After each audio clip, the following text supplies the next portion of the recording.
Rusono ya. Gimana Fiati, Rusono ya? Oh, mencoba lagi. Iya. Di bagian atas, Bu. Udah mulai jalan tuh. Ini set up udah, terus apa lagi? Yang bawah. Di Bawahnya nggak muncul kok. bagian atas itu di Menu yang bawah. Di minimize dulu. Minimize, Bu, atas. Oh iya. di Iya, itu. store down itu diklik. Iya. Iya.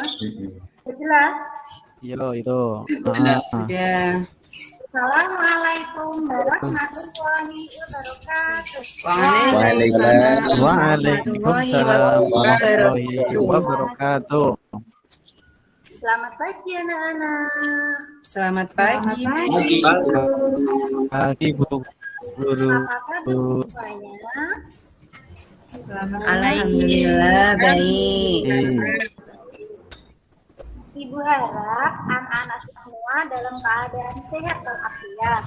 Walaupun kita tidak bertatap muka secara langsung, namun kita tetap harus semangat.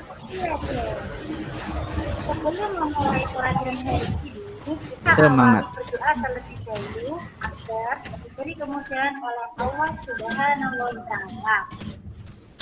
Hari ini yang memimpin doa Mas Nasikin, silakan Mas Nasikin. Ayo teman-teman, mari berdoa dengan membaca doa sebelum belajar. Bismillahirrahmanirrahim. Rabbi zidni ilma warzuqni fahma waj'alni minas sholihin. Amin. Nah, ini ya.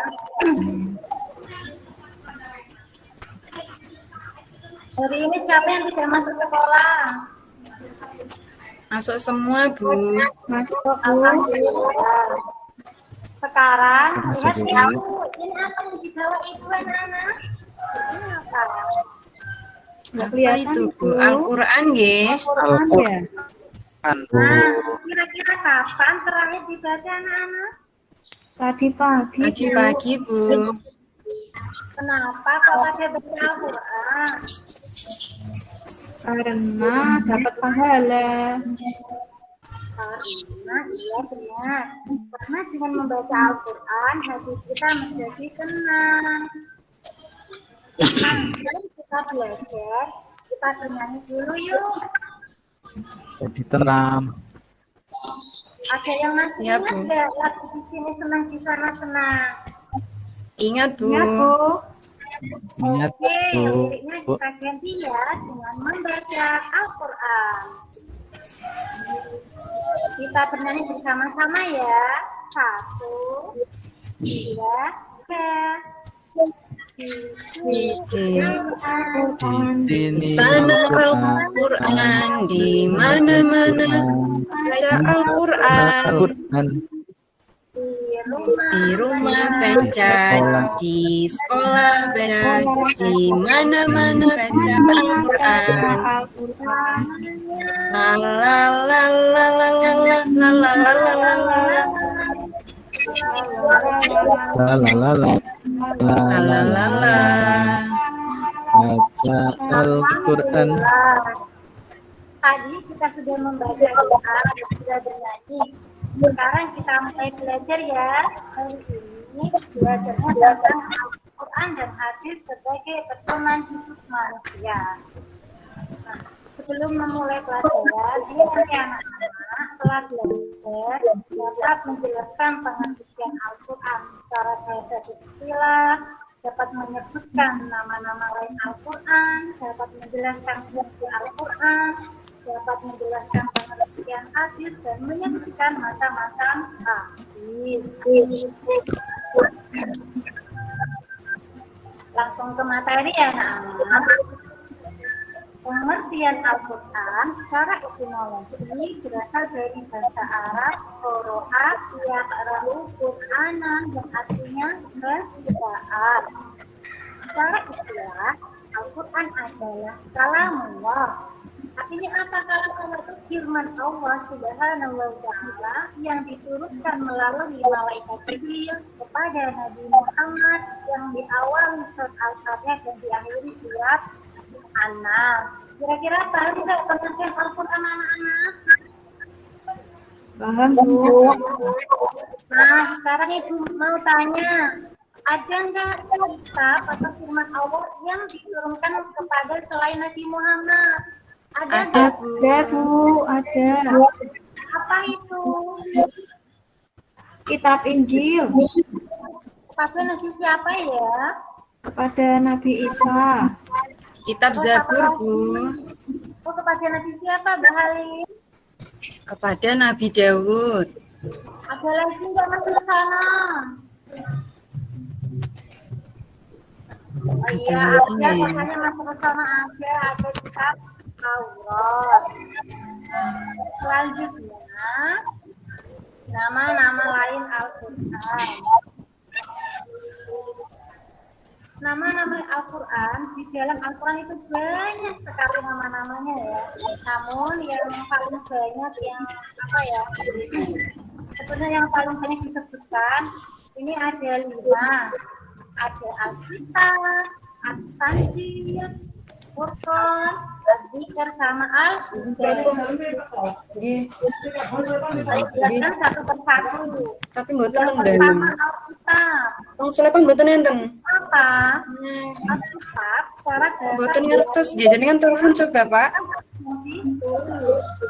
Al-Quran dinamakan Alkitab karena Al-Quran merupakan kalam Allah yang ditulis dalam lembaran-lembaran, kemudian dikumpulkan menjadi satu mushaf Al-Quran secara mutawatir. Nah, maksudnya gimana sih itu Pak lembaran? Inilah anak-anak, karena pada zaman dahulu ketika Nabi Muhammad itu kan Al-Quran itu belum ada buku, belum ada kertas ataupun pena, jadi menulisnya itu di pelepah-pelepah kurma dan di ingatan para ufat. Ufat itu apa sih, Bu? Nah, ufat itu para penghafal Al-Quran. Nah, setelah Nabi Muhammad wafat, itu kan dijadikan oleh ulama Rasulullah. Ketika pada zaman Abu Bakar sama Umar itu kan banyak terjadi peperangan. Nah, di situ para ufat tadi itu banyak yang wafat, sehingga untuk mengantisipasi akan hilang, jadi dibutuhkanlah Al-Quran menjadi satu mushaf. Satu mushaf itu seperti inilah anak-anak, seperti satu kayak seperti satu buku ya, satu mushaf Al-Quran secara mutawatir. Mutawatir itu terperinci ya, tidak langsung satu. Selanjutnya, nama-nama Al-Quran yang ketiga yaitu At-Tanzil. At-Tanzil secara bahasa artinya yang diturunkan. Kenapa dinamakan At-Tanzil? Karena Al-Quran merupakan firman Allah yang diturunkan kepada Nabi Muhammad melalui perantara malaikat Jibril. Ingat-ingat ya anak-anak, perantara malaikat Jibril. Karena malaikat Jibril itu tugasnya menyampaikan wahyu. Begitu ya Mbak Halim ya, jangan berisik sendiri ya. Nggih, maaf Bu. Selanjutnya yang ketiga, nama-nama Al-Quran Al-Furqan. Secara bahasa artinya pembeda. Dinamakan Al-Furqan karena telah diturunkan untuk membedakan antara hal yang benar dan yang salah. Membedakan seperti apa ya kira-kira? Haram Dan halal, Bu. Nah, contohnya gini ya, minuman keras itu haram, mencuri itu dilarang, seperti itu ya contohnya ya. Selanjutnya, nama-nama Al-Quran yang nomor 4 yaitu ada Ad-Dzikr. Ad-Dzikr secara bahasa artinya peringatan. Dinamakan Ad-Dzikr karena Al-Quran mengandung peringatan-peringatan dari Allah untuk manusia tentang akidah, ibadah, ajal, serta muamalah. Akidah itu tentang keimanan kita ya. ibadah, perbuatan kita sehari-hari, adat, contohnya itu apa? Kayak di dalam Al-Quran itu ya tentang menghormati yang lebih tua, menyayangi yang lebih muda, serta muamalah itu kaitannya dengan sosial, kemasyarakatan, seperti jual beli. Nah anak-anak kalau ingin tahu isinya, anak-anak itu harus membacakan pakai yang terjemah ya, yang seperti ini ya anak-anak ya. Ini kan ada terjemah, jadi kalau membaca yang tidak terjemahnya nanti tidak ada. Ataupun sekarang kan zamannya gadget, nah di situ bisa dilihat-lihat, oh ini maksudnya ayat ini apa ya. Nah nanti anak-anak bisa mengetahui semuanya. Yang terakhir nama-nama Al-Quran yaitu ada Al-Huda. Al-Huda secara bahasa artinya petunjuk, dinamakan ayat karena memuat petunjuk hidup bagi manusia dalam hidupnya. Seperti itu ya. Selanjutnya ini ada fungsi Al-Quran. Al-Quran itu juga ada fungsinya. Yang kita bahas di sini di fungsi surat Al-Baqarah ayat 185. Nanti Ibu membacakan, nanti anak-anak menirukan ya. Ya, siap Bu. Bismillahirrahmanirrahim. Bismillahirrahmanirrahim. Syahrul Ramadan. Alladzi unzila fihi al-Qur'an.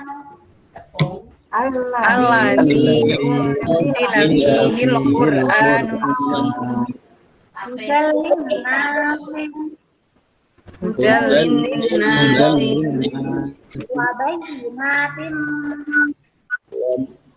wa bayyinatin minal huda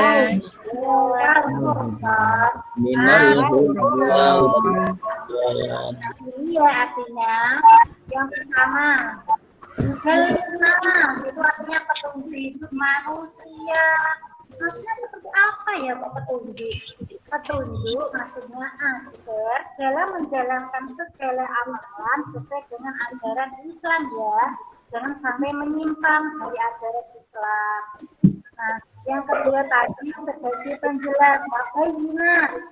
Penjelas itu menjelaskan segala sesuatu. Contohnya gini loh, di Al-Quran itu ada tentang ilmu mawaris. Bagaimana sih cara pembagiannya? Nah, kalau ingin mengetahui ya kita harus ya baca-baca di situ ada isinya tentang pembagian mawaris. Selanjutnya yang Al-Quran tadi yang membedakan antara yang benar dan yang salah, membedakan mana yang baik dan yang hadis ini kan sumber hukum itu kan ada empat di antara kita. Yang pertama di Al-Quran, yang kedua hadis, ini yang kita bahas itu tentang hadis. Hadis secara bahasa artinya baru, cerita, beritukan. Sedangkan menurut Islam, hadis adalah segala ucapan, perbuatan, keadaan, sifat dan ketetapan Nabi Muhammad SAW. Gimana anak-anak? Ada yang mau ditanyakan? Tidak ada, Bu. Sudah tentang hadis? Sudah. Nah, ini ya ada macam-macam hadis. Dijelaskan satu persatu. Ada hadis qauli, ada hadis fi'li, ada hadis takriri. Hadis qauli adalah semua sabda, perkataan, dan ucapan Nabi Muhammad dalam berbagai bidang. Contohnya hadis qauli itu diawali dengan menggunakan kata qala ataupun yaqulu ya. Selanjutnya yang kedua itu ada hadis fi'li. Fi'li artinya perbuatan. Maksudnya apa kok perbuatan? Yaitu segala yang berkaitan dengan perbuatan Nabi itu namanya hadis. Contohnya apa? Di dalam sebuah hadis Nabi itu bersabda bahwa Nabi meluruskan sosok kami ketika melakukan sholat. Nah, seperti itu hadis fi'li. Selanjutnya yang ketiga hadis takriri. Hadis takriri adalah hadis yang berketapan pernyataan, persetujuan atau sikap dia Nabi Muhammad terhadap suatu hal serta tindakan yang dilarangkan sahabat atau orang sekitarnya. Contohnya apa anak-anak hadis takriri? Hadis ketetapan. Contoh hadis takriri itu ketika para sahabat melakukan sholat 2 rakaat setelah terbenam matahari. Nabi yang melihat itu tidak menyuruh, hanya diam saja. Nah, seperti itu ya. Itu tadi materi dari ini. Semuanya sudah paham anak-anak? Sudah, Bu. Paham, Bu. Ya, Bu Guru. Nah, ini kesimpulannya. Al-Quran secara dasar dengan Al-Quran secara istilah kalau Allah yang diberikan kepada Nabi Muhammad melalui malaikat Jibril yang diawali dengan surat Al-Fatihah dan diakhiri surat An-Nas. Ada fungsi Al-Quran, ada hadis dan macam-macam hadis. Nah, sekarang Ibu mau tanya, Ibu tunjuk ya. Coba Mas Masikin, jelaskan pengertian Al-Quran secara istilah apa tadi ya? Bu Guru. Al-Quran adalah kitab Allah yang diturunkan kepada Nabi Muhammad SAW melalui malaikat Jibril dan membacanya adalah ibadah, Bu Guru. Nah, pintar 100 untuk Mas Nasihin. Nah, ini Terima yang kasih, kedua, Bu saya Guru. tunjuk Mbak Ainun. Apa Mbak Ainun nomor 2? Fungsi Al-Quran sebagai al-huda. Sebagai apa tadi ya? Petunjuk. Ya, yang ketiga ini Mas Rusono. Mas Rusono, apa yang kamu ketahui tentang hadis Mas Rusono? Iya, Bu. Hadis itu apa Mas Rusono?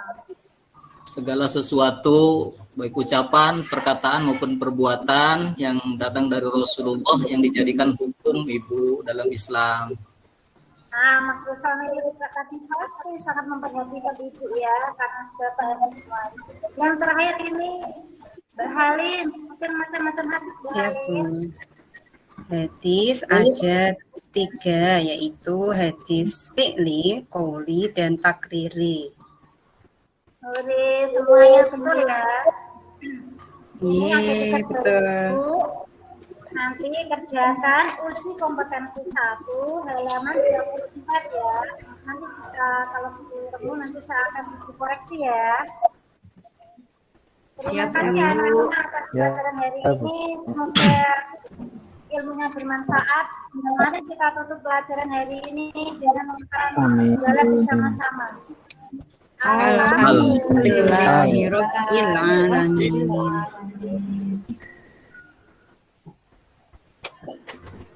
Oke. Saya informasikan Nur Halimah sudah upload di sini, bahannya sudah masuk. Yang belum tinggal Afiati Badriah yang belum. Nur Halimah sudah berhasil masuk, ya. Ya, enggak apa-apa, nanti coba lagi, ya mungkin salah masuk atau masuk kemana gitu ya, makanya dicoba terus. Bu Nur Halimah itu salah masuk, nah, sekarang sudah benar masuknya, ya sudah benar makanya. Tadi Ya salah masuk, tak masuk kemana tak paham saya. nyangkut dulu. Oh sekarang sudah yang benar ini, alhamdulillah. Sebelum Afiati, saya kasih komentar. Tadi karena terputus di akhir penampilan, Pak Nasihin merasa belum dapat komentar kan? Iya, betul. Betul, Abang. Iya. Saya belum selesai tadi ya, belum penutup, Iya. terputus. Terputus. Padahal catatan untuk Pak Nasihin ini wakeh ini. Ya, wakeh. Banyak ya, Pak. Nasihin bagus. Aduh. Ini kan Bapak dan Ibu bisa baca sendiri ya komentar ya. Kan komentar saya ini muncul nanti catatan itu. Dibaca nanti di penilaian itu. Ini Pak Nasihin, gitu ya. ya, membaca Al-Quran dengan membaca hadis itu beda, ya, beda. Oh iya, Abang. Ora podo, ya. Jadi kalau membaca Al-Quran itu sunnahnya didahului dengan membaca ta'awudz. Idza qara'tal Qur'an fasta'idz billah. Itu basmalah itu masih dilihat dulu. Kalau di awal surah bolehlah basmalah gitu ya. Ya membaca basmalah tengah-tengah surah juga ya nggak dosa, nggak apa-apa, nggak salah. Itu kalau Al-Quran. Tapi kalau baca hadis tidak perlu. Satu, baca ta'awudz. Dua, baca basmalah. Tiga, tidak perlu dibaca seperti membaca Al-Quran. Baca hadis itu tidak dituntut, tidak tajwidnya, gitu loh. Ya dipakai dengan cara tajwid ya nggak apa-apa, bagus-bagus saja gitu ya, bagus-bagus saja. Itu Al-Quran itu memang harus dibaca dengan bagus. Tajwid itu kan artinya indah, bagus gitu ya. Tapi itu untuk Al-Quran. Ilmu tajwid itu untuk Al-Quran, bukan untuk hadis. Tapi kalau baca hadis pakai tajwid ya nggak apa-apa, nggak salah ya. Itu harus dibedakan. Jadi kok ngajar hadis namanya ya nggak dosa ya, nggak dosa.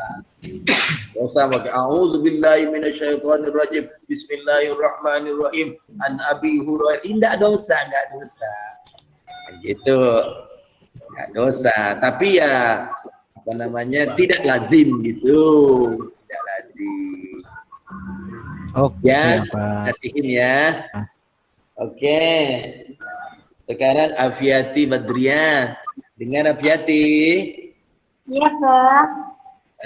Satu, suaramu harus diperbaiki. Ya, jangan pakai suara kecil. Dibesarkan suaranya tuh seperti suara Nur Halimah tuh bagus. Ada kemarin suaranya khas betul tuh, siapa ya? Alaik atau siapa ya? Alaik ya? Iya itu. Oh, apa itu? Itu Nur Halimah suaranya bagus, Alaik suaranya bagus. Mentang-mentang dipuji malah ada seruli. Ibu Afiati dimatikan Bu Alaik suaranya. Ya. Itu suaranya dibesarkan. Nanti kalau pas kebetulan hujan lebat atau apa sedang ngajar di kelas, itu kan suara kita harus gede, harus nyaringnya gitu, dibesarkan. Kan tak semua sekolah punya sound system di kelas.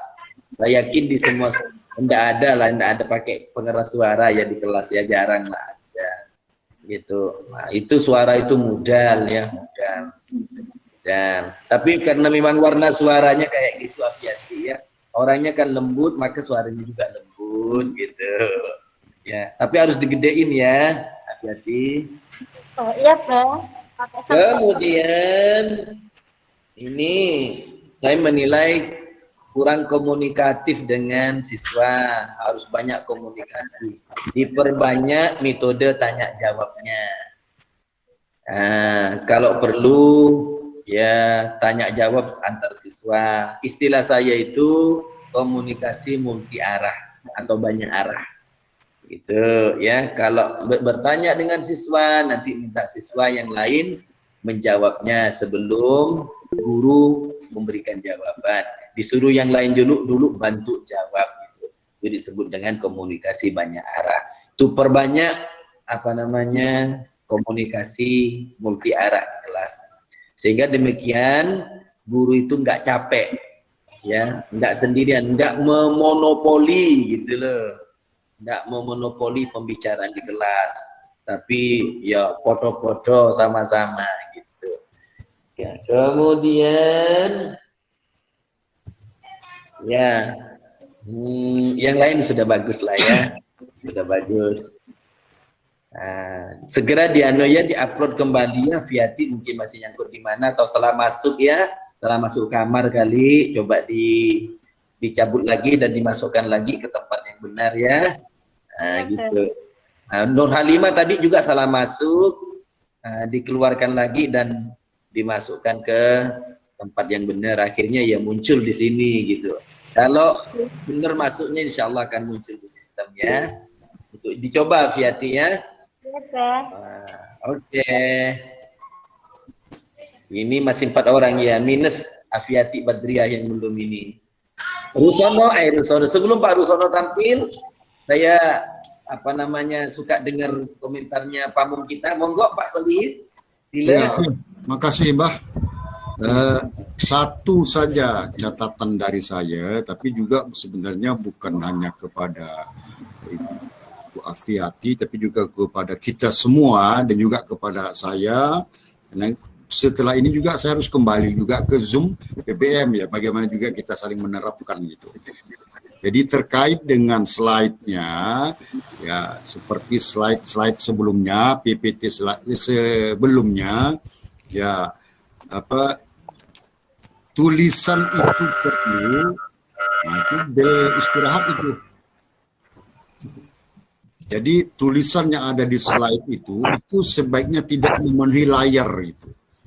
Karena anak-anak ini berdasarkan penelitian PISA, tingkat membaca kita ini paling malas loh. Peringkat 74 dari 79 negara. Jadi kalau anak-anak itu ditampilkan tulisan dalam satu slide semua, yang ada mereka apa bedanya dengan baca buku, Bu? Jadi tulisan boleh seperti slide Bapak Ibu yang lainnya, tapi kita tampilkan daya tariknya itu. Mungkin ada gambarnya. Saya ini masih ingat ini antara Quran dengan bola tadi itu. Siapa tadi itu ya? Nah itu bagus itu. Itu merangsang orang ini apa hubungannya antara bola? Oh ternyata mantul itu. Ya, yang lainnya itu Bu. Tapi saya lihat tadi di slide-nya ada sudah Ibu ya gambar-gambar ya. Ya, gambar-gambarnya sudah ada, tapi mungkin setiap saya itu ada gambarnya, hanya jangan dominasi gambar juga, tapi juga jangan dominasi tulisan. Ya, inti media ini apa media? Inti media ini kan bagaimana guru membantu siswa memudahkan menerima pelajaran itu media. Nah, makanya ada media ungkit, ada media pengantar dan sebagainya. Jadi prinsipnya apakah itu via Zoom atau layar di slide PPT, tujuannya untuk memudahkan siswa menerima pelajaran. Jadi kata terakhir, tugas kita bukan membuat siswa semakin susah, tapi guru yang baik kata Imam Ghazali adalah memudahkan siswa untuk menerima pelajaran. Semakin banyak gaya metode digunakan, siswa semakin mudah. Itu berarti kita sudah menjadi guru yang mampu menginspirasi. Oke Bu ya, sukses untuk semua. Allah. Amin. Silakan Mbak. Oke, terima kasih. Sebuah masukan yang sangat berharga dari Pak Pamung. Selamat kepada Ibu Afiati Badriah, sudah tampil baik. Kemudian mari kita ikuti bersama penampilan Pak Rusono sebagai penampil terakhir di kelompok 3 ini. Silakan Pak Rusono mulai. Ya, Pak.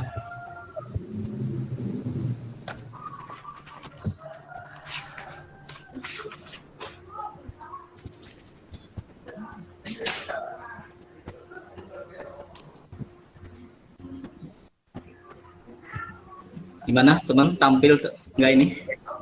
Tampil Pak. Tampil Pak. Ya. Tapi beserta Zoom-nya. Ya.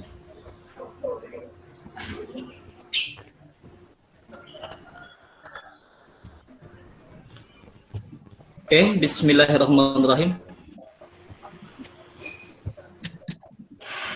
Assalamualaikum warahmatullahi Layar wabarakatuh. apa? Waalaikumsalam Warahmatullahi wabarakatuh. Alhamdulillah, summa alhamdulillahi rabbil alamin. Wassalatu wassalamu ala asrofil anbiya wal mursalin wa ala alihi washabihi ajmain. Amma ba'd. Anak-anakku semua yang saya cintai, saya banggakan dan saya harapkan. Syukur kita panjatkan kepada Allah SWT. Pada hari ini kita bisa berjumpa, bersua kembali yang tentunya tak lepas dari nikmat yang Allah berikan. Sehat semua, bagaimana kabarnya? Alhamdulillah, sehat Pak. Alhamdulillah. Ya, syukur, alhamdulillah. Mudah-mudahan semoga kita senantiasa diberi kesehatan oleh Allah, keimanan, keislaman. Amin. Anak-anakku semua ini masuk semua enggak hari ini? Masuk semua Pak. Masuk Pak Guru. Alhamdulillah ya, ada Pak Nasihin masuk ya, Bu Ainun. Masuk. Yang Hadir. di Maus ya, Ngobu itu, Ngobu Wahyul ya, masuk apa? Mbak Wahyul ya. Masuk Pak. Masuk. Oke, alhamdulillah. Anak-anakku semua, tak terasa kita sudah memasuki tahun ajaran baru ya. Ini sekarang 2021-2022 dan kalian sudah naik tingkat ya. Sekarang sudah bukan kelas 7 lagi ya. Sekarang sudah kelas 8 ya. Kelas 8 otomatis harus semakin dewasa, harus semakin nih ya. Oke, anak-anakku semua.